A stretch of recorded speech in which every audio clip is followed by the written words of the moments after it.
So what does it really look like? As I mentioned, we're going to start with education about PTSD and the therapy. We're going to introduce the whole events, thoughts, and feelings. We're going to use what back in the day was a destructive thought record or an ABCD sheet, but we have our own version, an ABC sheet, where we begin looking at flexibility. How can we be more flexible in what we're thinking? Not that you're wrong, but are there other options? So let me put that into real time. If someone says, I was raped as their event and all men will hurt me as their thought, and how do they feel? Scared, anxious, worried, petrified. Well, what else could they say to themselves? One of the things I'm going to use is something called Socratic questioning, which we teach a lot of in the workshop, to say things like, well, has every man you've ever known hurt you? Are there some men in your life who haven't hurt you?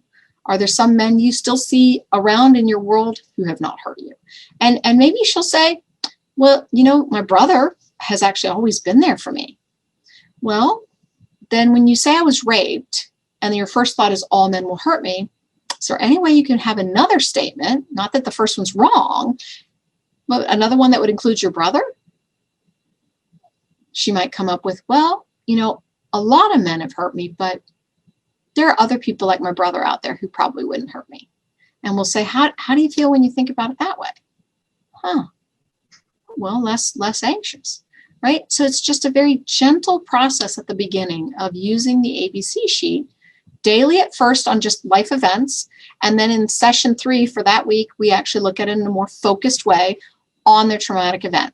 Now, I know somebody's busy typing in the chat right now, but Kate, what if my client has 16,000 traumas? What if they were molested for 5 years and then were in 3 domestic violence relationships and then went into the military? It's all good. It's all good. We focus on the primary one that created the PTSD, but they are absolutely allowed, starting at session 3, to begin incorporating those other events into where they've gotten stuck and to what they're thinking. So yeah, you don't do CPT 5 times on 5 different events.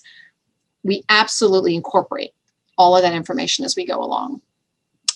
We then get into this processing of the trauma. But again, is this with writing about the trauma, telling me the story of the trauma? No. We're actually going to look at where they've been blaming themselves, maybe undoing what really happened. You know, I was raped because I wore the red dress. I was raped because I had 2 drinks, or my buddy died in combat because I wasn't there on the mission, totally disregarding the fact that the enemy shot your buddy, right? So we begin looking at some of this, and we begin using, again, more worksheets, in this case, the challenging questions worksheet, to begin looking at, are you really looking at all of the information? Are you leaving things out? Is there more to the story, right? And then we start looking at patterns. What are the patterns of thinking that you're engaging in that are creating troubles? And the ones I like to think about, how much are you overgeneralizing? Does one incident mean a never-ending behavior? So because I was in one car accident, it means I should never drive. It means I'm never safe on the road, right? I had a firefighter who was not able to save a child. He was not able to go on another run after that day because he said, if I can't save him, I can't save anyone. Disregarding 15 years in the fire service where he'd saved literally 50, 60 people by all accounts. So again, what patterns is he engaging in that aren't true, right? Mind reading, that everyone thinks he's a failure, all of that. So that's the next stage. And then we get to the final kind of self-challenge part where we begin using a big worksheet that puts it all together. And we begin looking at 5 main themes that I'm going to put on the next slide to cover where are you impacted in these main areas. So we'll then use this worksheet for the rest of therapy. And again, here are the themes. The areas of safety, trust, power control, esteem, and intimacy.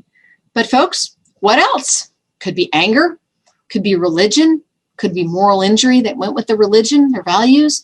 All of these things, sexuality, fair game for stuck points. And what we really do is do a walk around their life and see how has the trauma, or in the case of my clients, traumas, impacted how they function in their world, and help them become more balanced in being able to look at this in a more effective way for them, right?